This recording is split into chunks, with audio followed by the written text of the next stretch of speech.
አስቻለው ታመነ ላይ ከቦርጭ ጋር በተገናኘ በሰጠው አስተያየት እንደ ሕፃን ብሽሽቅ ገንዘብ ከሚከፍለው ደጋፊው ጋር የኢትዮጵያ እግር ኳስ ተጫዋቾች ማወቅ ያለባችሁ ገንዘብ የሚከፍላችሁ የኢትዮጵያ ሕዝብ ነው። ከኢትዮጵያ ሕዝብ ላይ የሚገኝ ገንዘብ ነው። 500 ሺህ 600 ሺህ 700 ሺህ 800 ሺህ ደሞዝ በየወሩ የምትቀበሉት የኢትዮጵያ ሕዝብ ገንዘብ ነው። የኢትዮጵያ ሕዝብ ነው ብሩን የሚከፍላችሁ። የኢትዮጵያ ሕዝብና መንግስት ማለት ነው። ምክንያቱም የኢትዮጵያ ሕዝብን ያስቀደምኩት ለምንድን ነው? ከኢትዮጵያ ሕዝብ የሚሰበሰብ ገንዘብ ስለሆነ ነው ወደ መንግስት የሚገባው። በመንግስት አማካኝነት ደግሞ ክለቦቻችን የመንግስት ጥገኞች ስለሆኑ እነዚህ ክለቦቻችን ተጫዋቾች የሚከፈላቸው ገንዘብ የህዝብ ገንዘብ ነው።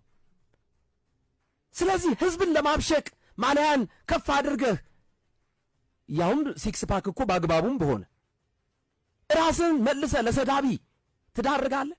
እዚህ ጋር የተረዳሁት ነገር ምንድን ነው? የኢትዮጵያ እግር ኳስ ተጫዋቾች